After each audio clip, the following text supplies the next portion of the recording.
Graça e paz da parte daquele que era, daquele que é e daquele que há de ser, o nosso Senhor Jesus Cristo. Amém.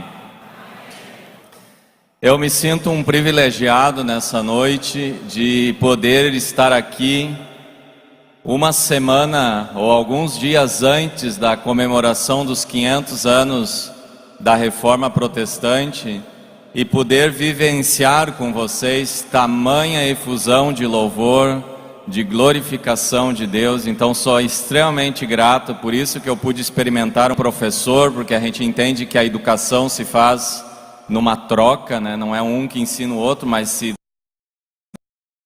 então nós temos uma ensino. Essa noite é uma noite de música e ensino. Nada mais combina tanto com a reforma que música e ensino.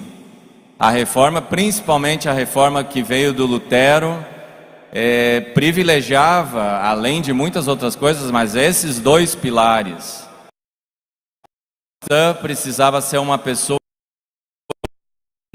que possa, a partir de si, interpretar e ler a palavra, a partir de si mesmo, com a iluminação do Espírito, entender o que para o Lutero era extremamente importante. Ensino em todos os níveis, desde as crianças, na família, na igreja, na escola, na universidade. E a música, o Lutero considerava a música, ele chegava a ter dúvidas se teologia era mais que música ou se música era mais que teologia. Tamanha era o destaque que ele via nessa arte que ele considerava uma criação divina. Lutero dizia que a música só pode ter sido criada por Deus por ser algo tão expressivo e uma forma tão precisa de comunicar o Evangelho. Então estamos muito bem comemorando 500 anos da Reforma Protestante. Vocês há pouco tempo aí de comemorar 100 anos em João Pessoa e na Paraíba. Um momento de muita gratidão a Deus e um momento justamente da gente se abastecer disso que a Reforma nos deixou. No caso aqui nós, a música e o ensino, o estudo. Eu tenho um texto que eu vou ler, os luteranos leem muito, os pentecostais são muito mais livres para falar e para expressar. Eu, como luterano, desde de nascimento, aprendi muito essa coisa mais dos textos, de ler, de ficar muito concentrado no texto. Então eu vou ler o texto.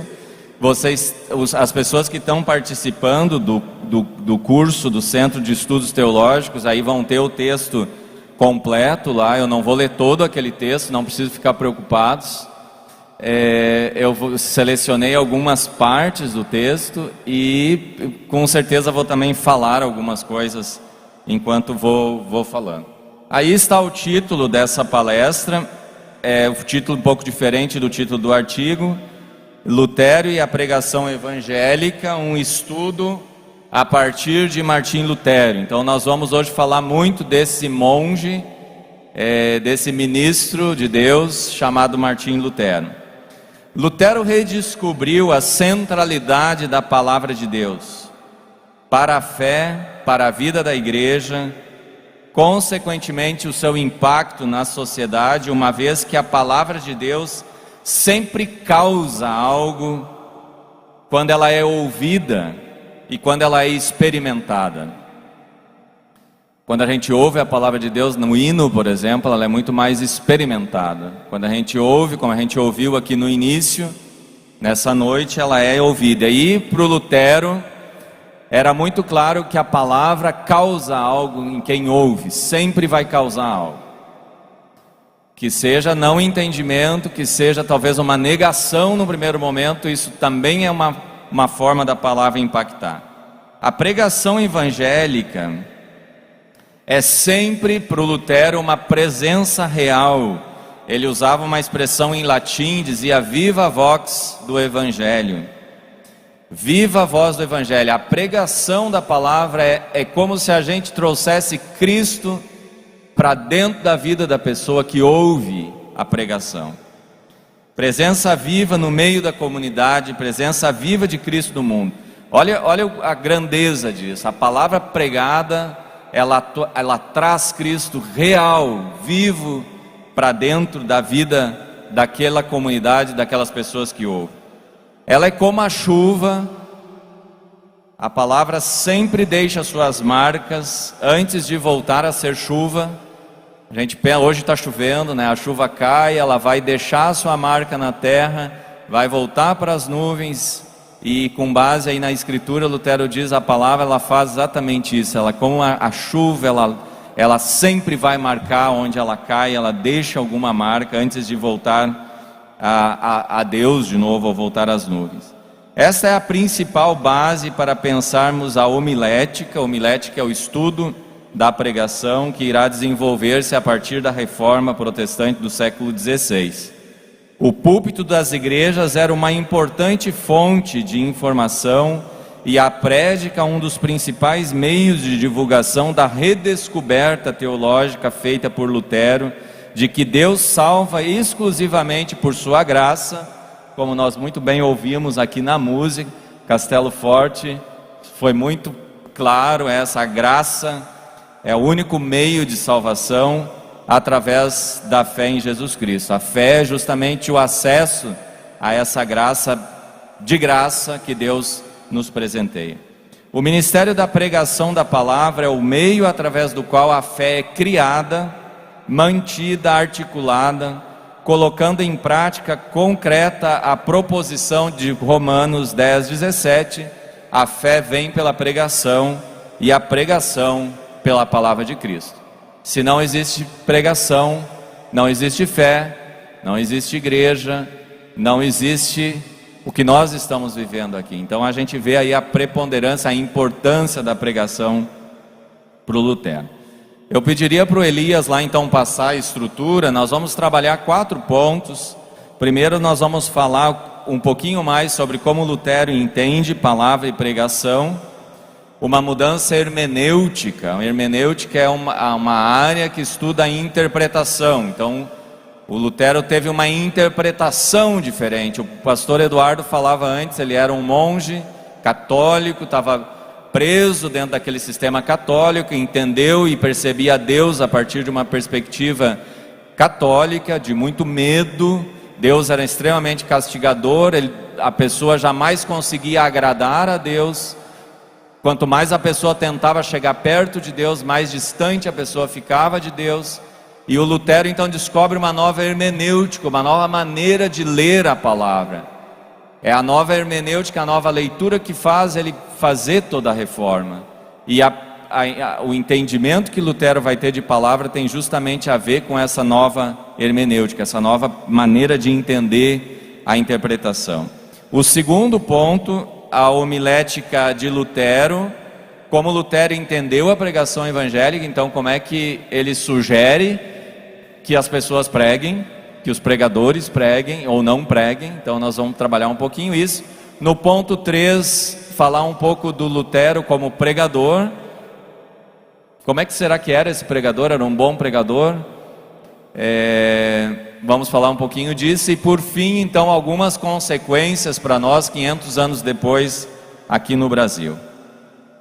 Então podemos deixar a estrutura aí. Enquanto vou falando, eu vou sinalizando esses pontos. O ponto 1: refletir sobre a pregação e a homilética da reforma implica em investir na compreensão de Lutero em relação à palavra de Deus. A pregação foi um dos principais pilares da reforma, tanto que igrejas oriundas desse movimento até hoje são chamadas igrejas da palavra.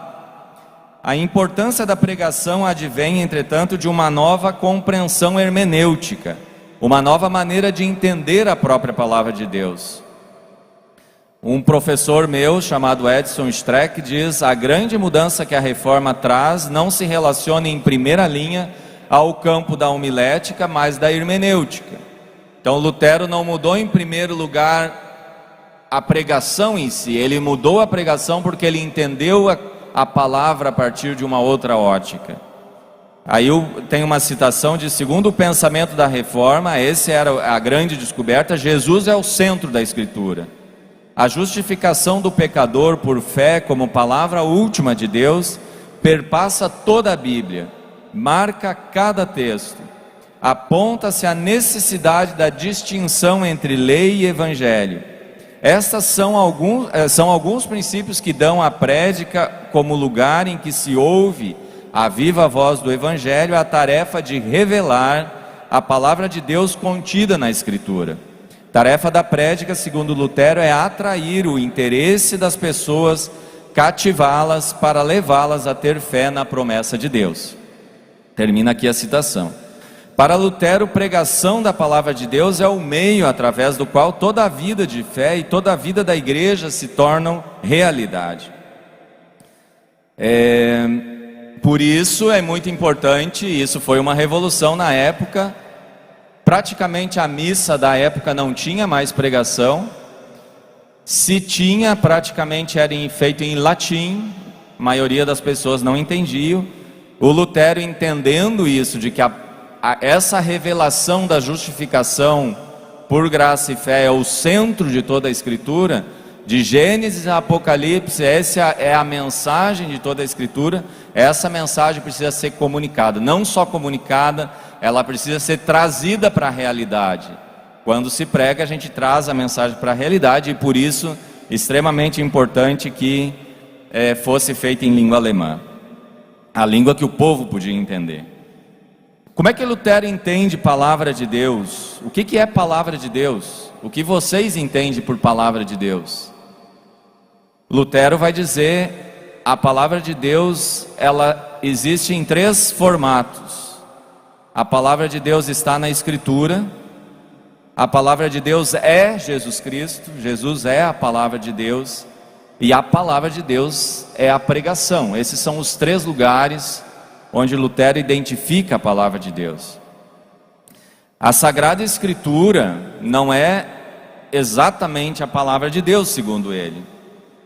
A palavra de Deus vem a nós através das Escrituras. Ambas, palavra e Escritura, não são, para o Lutero, exatamente a mesma coisa. Então aqui eu tenho a palavra e ao mesmo tempo a Escritura. O Lutero diz: aqui nós temos a Escritura. Quando a gente prega, ela se torna a palavra de Deus. Sem a pregação ainda ela é só letra. Ela precisa ser pregada para aí ela ganha vida na vida das pessoas.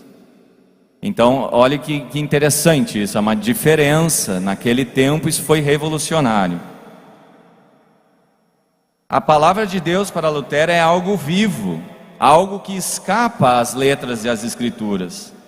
A palavra é Cristo e seu Evangelho. Isso é o critério para todas as coisas. Vocês já devem ter ouvido, nós luteranos ouvimos muito, que o Lutero dizia que a epístola de Tiago devia ser queimada. Já ouviram isso? Ele chamava a epístola de Tiago, que fala das obras, das boas obras, uma carta de palha. E ele dizia, isso não deveria ser tirado da Bíblia. Imaginem a ousadia. Por que o Lutero faz isso? Justamente porque ele entende que a palavra de Deus, Jesus Cristo, como critério, está acima da própria Escritura. A palavra questiona a própria Escritura, a ponto de apontar na Escritura aquilo que, de alguma maneira, talvez não é exatamente o que Jesus Cristo é. Isso daria muito para nós refletirmos e pensar. Essa ideia de que Escritura e palavra são a mesma coisa. A Escritura também é a palavra de Deus, mas muito mais no sentido de que na Escritura está contida a palavra de Deus, que precisa da pregação.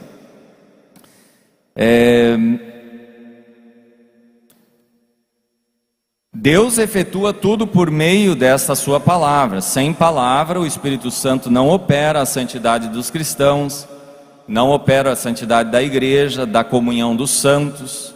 Sem a palavra não há unidade. Sem a palavra a igreja fraqueja. Sem a palavra a igreja não pode servir de orientadora, pois a igreja é gerada pela palavra, é alimentada pela palavra, é fortalecida pela palavra. Essa é a citação de um outro professor chamado Martin Dreher. É por meio da palavra Cristo que o ser humano, pecador, é justificado. Tudo isso acontece por meio da pregação. Quem faz a palavra algo efetivo, e aí Lutero escreveu muitíssimo sobre isso, quem faz que a palavra por meio da pregação se torne palavra viva é o Espírito Santo, graças a Deus.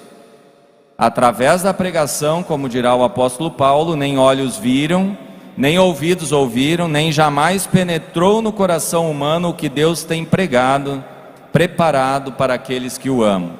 Mas Deus nolo revelou pelo Espírito, porque o Espírito a todas as coisas perscruta, até mesmo as profundezas de Deus, lá em 1 Coríntios 2, 9 a 10.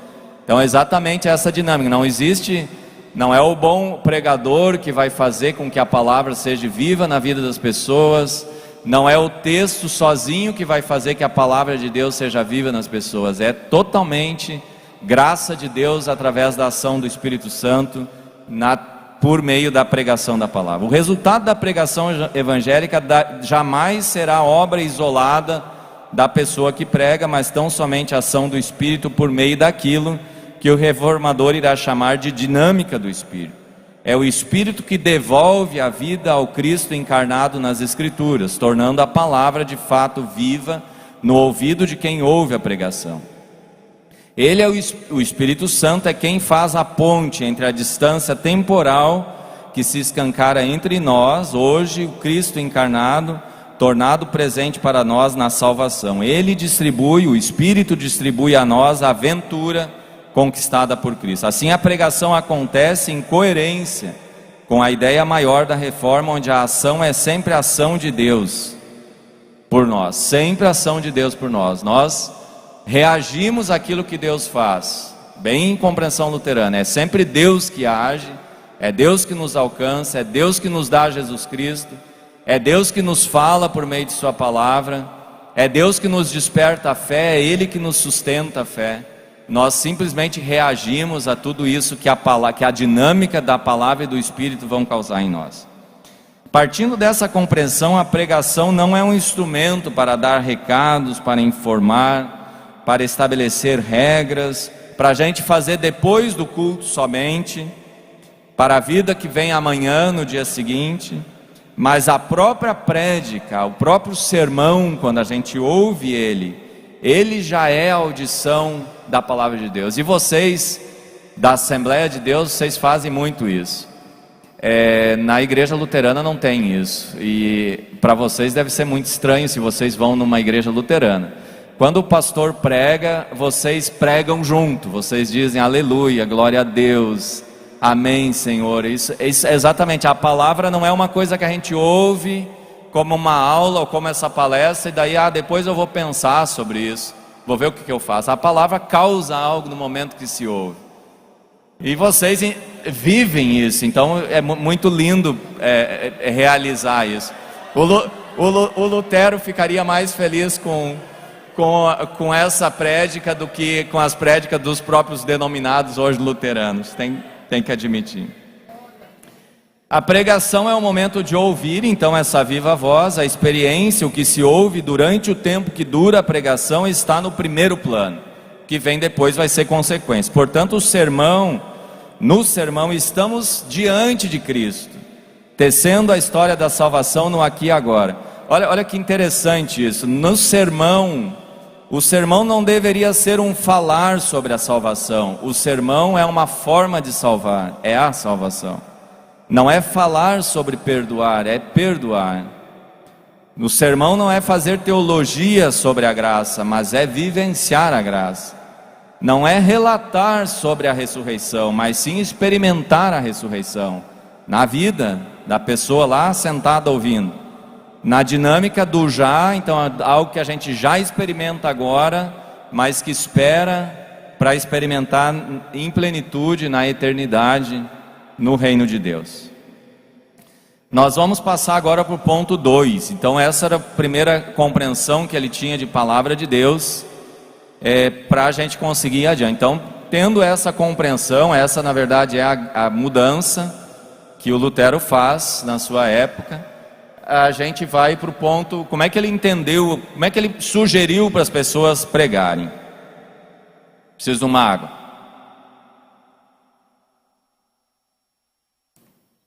O Lutero escreveu muitas coisas, mas as pessoas que acompanhavam o movimento da Reforma anotavam muitas coisas que o Lutero falava. Essas falas são chamadas de conversas de mesa. Em alemão se diz Tischreden, conversas de mesa. Não quer dizer que essas falas foram lá na mesa só. A gente sabe que o Lutero fazia muita coisa conversando com as pessoas enquanto comiam. E bebiam, porque bebiam cerveja. E conversavam sobre as teologias, sobre as descobertas, sobre a própria reforma. E muitas dessas coisas foram conversadas lá, nas mesas. Então essas falas são chamadas conversas de mesa. Não quer dizer que foi só na mesa. Muitas vezes no caminho, indo de um lugar para o outro, nas próprias aulas, nas reuniões de grupo, sentados, então conversando sobre coisas. Os discípulos lá, que eram os seguidores da reforma, estavam dele que anotando as coisas. E muitas dessas coisas ficaram registradas. Existe atualmente 7.075 conversas de mesa. Imagine, grande parte do que o Lutero diz sobre a pregação, como ela deve acontecer, uma homilética de Lutero, vem não de escrito. Lutero não escreveu muito sobre como se deve pregar, mas as ideias de como pregar vêm exatamente dessas conversas de mesa. O valor dessas 7.075 falas de mesa reside no fato de serem orientações espontâneas, dicas relacionadas à prática da vida e da pregação. Nelas também transparece o Lutero pessoa, um Lutero bem mais impulsivo, mais firme, implacável, escarnecedor. Lutero brincava muito com a situação, de uma forma séria, né? Então ele fazia críticas de uma maneira às vezes escarnecedora, compreensivo, afável, frustrado muitas vezes. Vocês vão ver mais adiante que Lutero se frustrou também, capaz de rir da situação e de si mesmo. Como vimos acima, o conteúdo central da pregação só pode ser a palavra de Deus, só pode ser Cristo, por meio da dinâmica do Espírito, que revela o Cristo que está nas Escrituras. A fonte para esse conteúdo é a Bíblia, a Escritura. Por isso, embora Lutero tenha pregado várias prédicas temáticas nas falas de mesa, ele é enfático na orientação para tomar como base para a prédica o texto bíblico. Então, o texto bíblico é extremamente importante. O Lutero mesmo fez várias prédicas sobre tema, por exemplo, um tema, a ressurreição, a justificação, a salvação, são temas. Ele fez várias prédicas que tinham um tema como base, mas mesmo quando tinha um tema, Lutero jamais deixou de ser bíblica, deixou de ser bíblico. A prédica precisa sempre nascer a partir dos textos sagrados da Escritura. A dinâmica de lei e evangelho será também decisiva para pensarmos o jeito que Lutero propõe a pregação. Segundo ele, a lei é necessária para os maus, para admoestar, corrigir, acusar, inclusive direcionada às autoridades e governantes, mesmo que, segundo ele, tenham sido instruídas por Deus. As autoridades, né? Lutero tem essa compreensão que as autoridades são instituídas pelo próprio Deus. O evangelho é necessário por causa dos piedosos e os atribulados.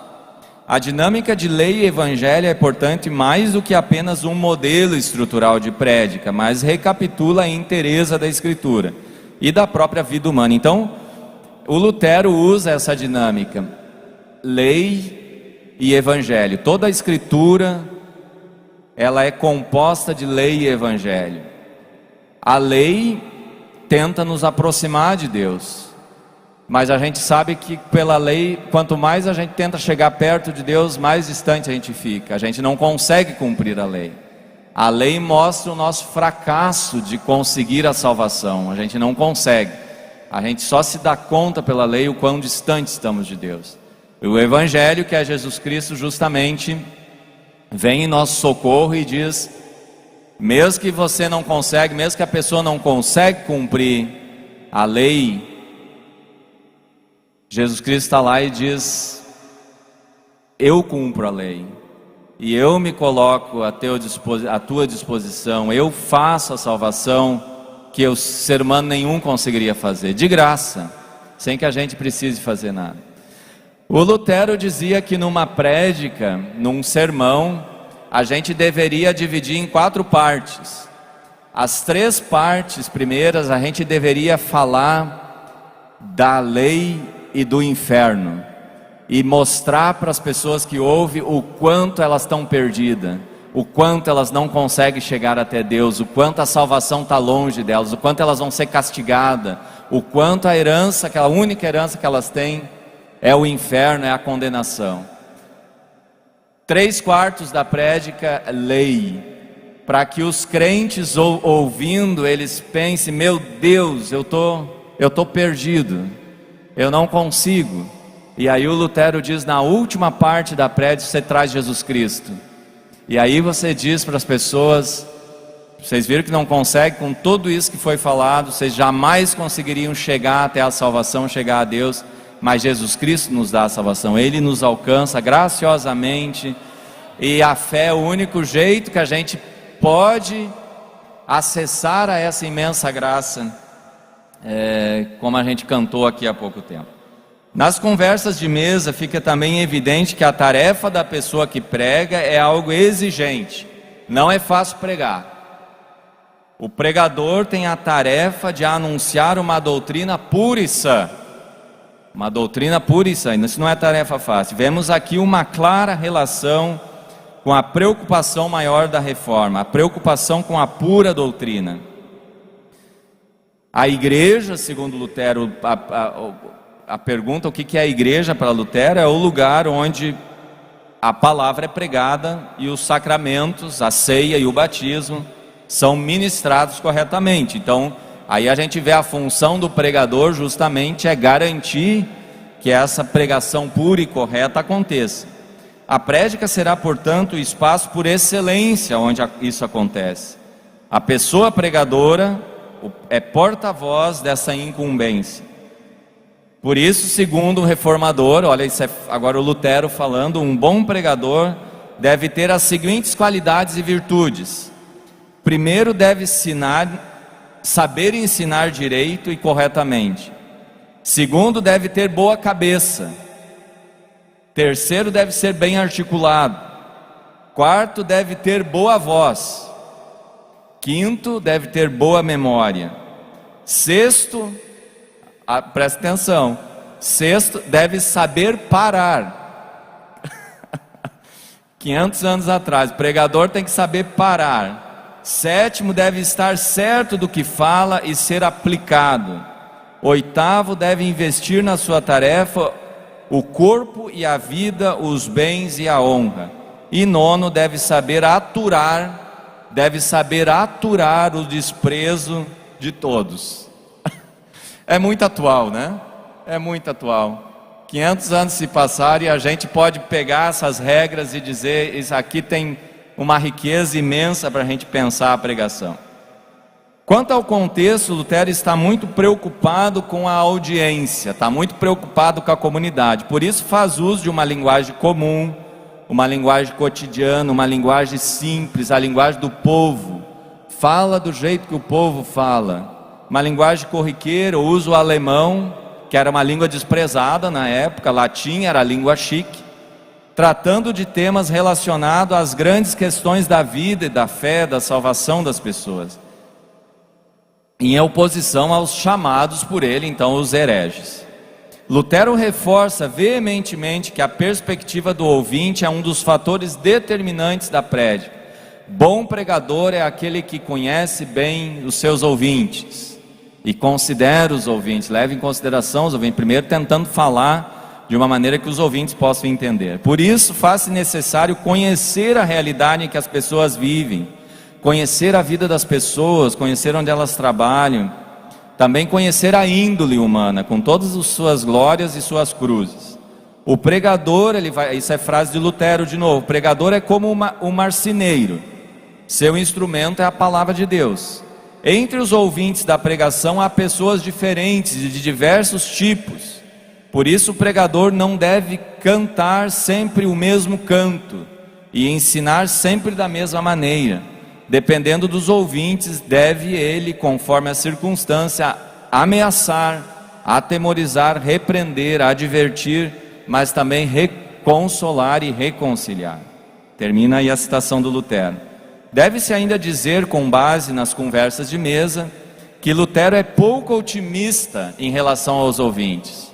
Ele não é muito esperançoso em relação à audiência, à comunidade que ouve. Segundo o reformador, muitos dos ouvintes são presunçosos e creem já saber tudo sobre a fé, inventam e imaginam uma fé própria, vivendo, pois, em grande segurança e pensando que já estão salvos, graças à sua obra e os seus feitos.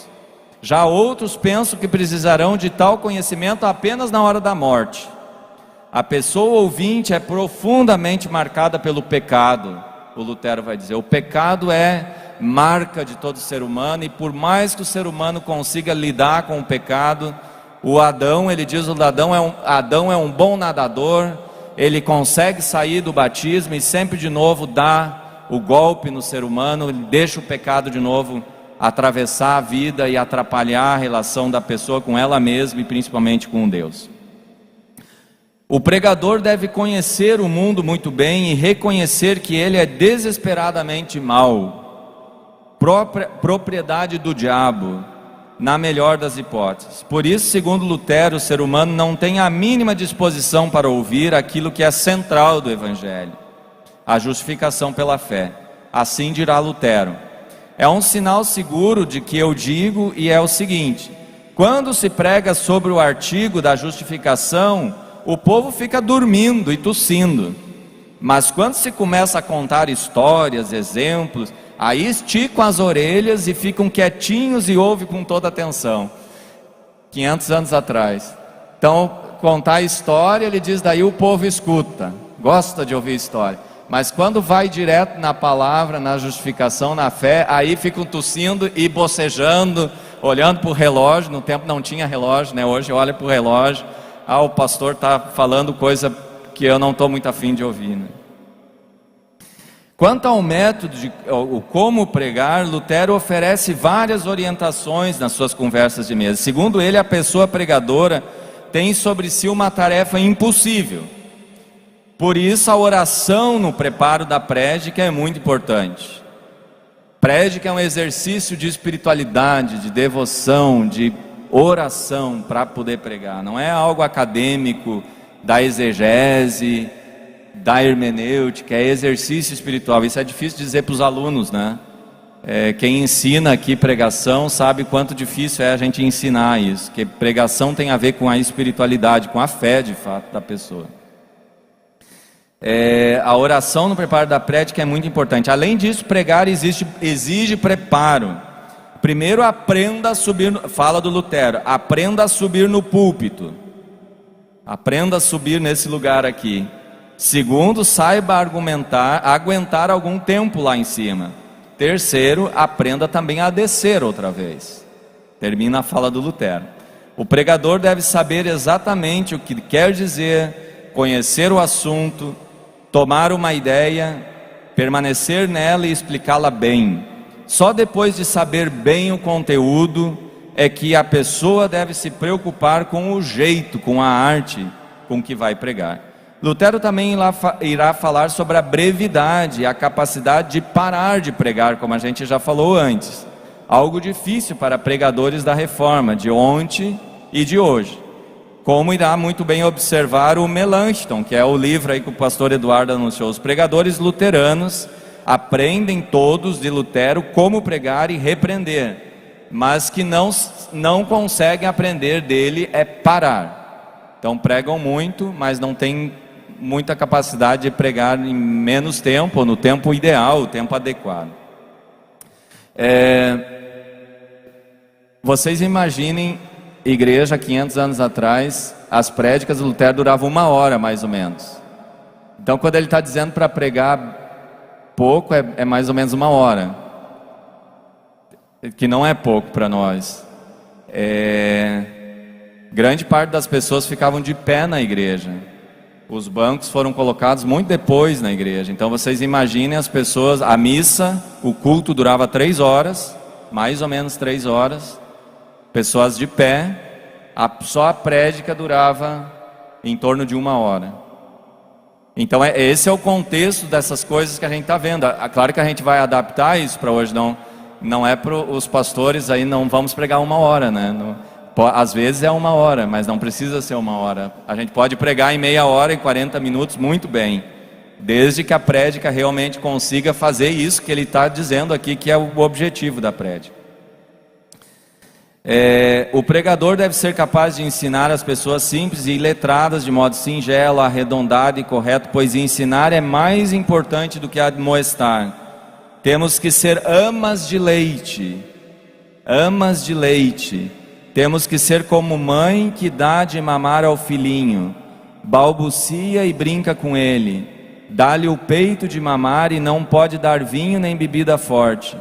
Eu sou inimigo ferrenho daqueles que nas suas prédicas se orientam pelos ouvintes importantes e eruditos. Então prega para aquelas pessoas importantes da igreja e não pelo povo em geral. E a este não dão atenção. Dizer muito com poucas palavras, de modo correto e breve, é uma arte, uma grande virtude, mas dizer nada com muita conversa é idiotice. Fala do Lutero. Sabendo também da difícil tarefa de pregar, Lutero ainda chama a atenção para a tentação que os pregadores enfrentam. O orgulho e o desespero são as 2 tentações. Ele chama a atenção para muitos pregadores arrogantes que se sentiam donos da verdade e academicamente superiores, e por outro lado ele lembra dos pregadores que sentem medo. A estes ele dá conselhos, reconhecendo ele mesmo seu medo. E aí o Lutero falando: quando subo ao púlpito não olho para pessoa alguma, fico pensando que só tenho tocos à minha frente e dou um jeito de entregar a palavra do meu Deus. Então o Lutero também tem medo de pregar. Isso é extremamente libertador para nós. O medo faz parte da pregação, e reconhecer esse medo justamente é um jeito da gente ver a grandeza daquilo que a gente tem a tarefa de fazer. Por fim, o reformador chama a atenção para a pretensão de perfeccionismo por parte das pessoas que pregam.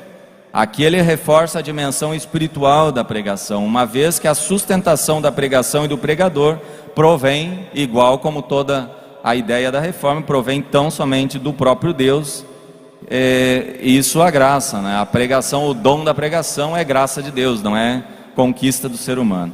Deus, nosso Senhor, instituiu o seu mais alto ministério de modo muito singular. Ele o atribuiu aos pregadores, esses pobres pecadores e mendigos, assim são por ele entendidos os pregadores, que dizem ensino, mas dificilmente vivem de acordo. Assim a força de Deus anda sempre na fraqueza, e quanto mais fraco ele for em nós, tanto mais forte Deus será. Nós vamos agora passar para o quarto ponto, o terceiro ponto na verdade, que é o Martim Lutero pregador. A gente já viu um pouquinho aqui que ele tinha medo, mas agora a pergunta é: como é que foi esse cara aí além do medo? Como é que o Lutero pregava? Aí está o terceiro ponto. Ao que tudo indica,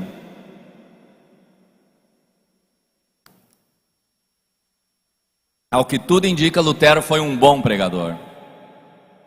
Ele iniciou seu ministério de pregação no mosteiro dos agostinianos, do qual fazia parte. Mais tarde, começou a ser convidado por sua ordem, os agostinianos, para pregar nas redondezas, em outras regiões, e ainda mais tarde o conselho da cidade de Wittenberg o encarrega para pregar na igreja municipal de Santa Maria, assim se chama a igreja até hoje. Com o desencadeamento do movimento da reforma, sabe-se que Lutero é chamado com muita frequência para pregar. Ora, se não pregasse bem, provavelmente não seria chamado. Ele é chamado com muita frequência para pregar. Como vimos acima, a prédica foi um dos principais recursos para a proclamação e a divulgação das ideias da reforma. O sermão, né? O sermão foi uma ferramenta importantíssima, o sermão e a música, para conseguir levar a reforma adiante as ideias da reforma, principalmente numa população onde muitos não sabiam nem sequer ler. Se considerarmos a pregação em sua compreensão ampla, podemos dizer que toda a vida do reformador na igreja, na vida pública, na vida doméstica e na sua ampla obra, escritos, catecismos, as teses, hinos, cartas, documentos, confissões, orações, sermãos, liturgias, orientação, são uma grande e única pregação. Então a gente poderia dizer que nós temos pregação em tudo que Lutero nos deixou como legado da reforma. De forma mais restrita no que se refere ao púlpito, Lutero não pregou pouco. Os números surpreendem. Sabe-se que ele pregava várias vezes na semana, havendo inclusive relatos de que ele pregava até 4 vezes no mesmo dia, em torno de 1 hora cada prédica, cada sermão. Estima-se que Lutero tenha pregado 4.000 a 10.000 vezes ao longo de sua vida, tendo deixado um legado de em torno de 2.300 sermões que permaneceram escritos. Lutero mesmo assim descreve sua árdua tarefa, e o Lutero falando: tenho pregado aqui por 24 anos, caminhei até a igreja tantas vezes que não seria surpresa se eu tivesse gasto totalmente não apenas meus sapatos no calçamento da rua, mas também meus próprios pés, indo e voltando para a igreja para o exercício da pregação. É muito provável que as prédicas que temos hoje atribuídas a Lutero sejam versões retrabalhadas a partir de tópicos que Lutero usou nas suas prédicas. Então a gente tem estudos para isso que dizem esses 2.300 sermões que nós temos, que não tudo que está ali foi o Lutero que escreveu, mas muitas coisas foram pessoas que ajudavam ele, que iam reescrevendo ou escrevendo aquilo que ele estava falando. Independente da extensão, as prédicas de Lutero são ricas em conteúdo, são teologicamente profundas e biblicamente bem fundamentadas. Isso sem dúvida por exigência do contexto da reforma. Lutero colocou grande ênfase no conteúdo de suas prédicas ou sermões, porque era essencial ensinar aos seus ouvintes a teologia que estava forjando como reação às teologias dominantes lá daquele período da Idade Média. Pregar para o reformador não foi sempre algo fácil, apesar dele reconhecer o papel decisivo do sermão, não só para o movimento da reforma, mas para toda a dinâmica da fé e da vida da pessoa cristã e da igreja. Há relatos de certa relutância de Lutero em pregar. Lutero teve suas decepções com os resultados da pregação, queixando-se do desinteresse das pessoas ouvintes, muitas das quais dormiam e roncavam durante a pregação, e do desleixo dos próprios pregadores com o ministério da pregação. Olha o que Lutero fez. Então ele ficou tão decepcionado com o povo e com o jeito errado que as prédicas eram feitas, que chegou a fazer greve. Fez greve de pregação, ficou vários meses sem pregar. Em 1530 ele iniciou a greve de sermão e não pregou por um tempo, porque ele não aguentava mais o desrespeito das pessoas que ouviam e o descaso que muitos pregadores acabavam usando para essa tarefa tão sublime e tão essencial para a vida da igreja, que é a pregação. Ou seja, nem tudo foi sucesso na homilética de Lutero. Um professor, um colega meu, relata o fato de que em 1546, é o ano que Lutero morre, ele pregou seus últimos 4 sermões na sua cidade natal, na pequena cidade de Eisleben. Adivinha quantas pessoas foram lá nos últimos 4 sermões do Lutero? 5 pessoas. Então os últimos sermões, Lutero morreu vendo a igreja, 5 pessoas pregando. Então realmente a tarefa, aquilo que ele diz lá da tarefa de pregar como um desafio extremamente difícil, não foi fácil.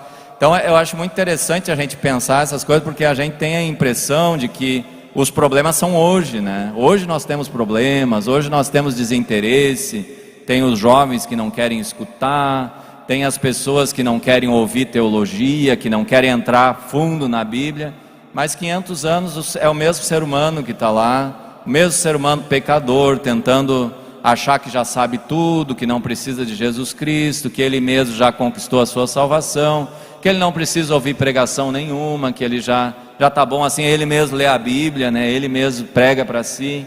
Então a gente está muito próximo aqui quando a gente olha essa realidade dos 500 anos atrás, a gente vê muita relação com o que a gente vê hoje.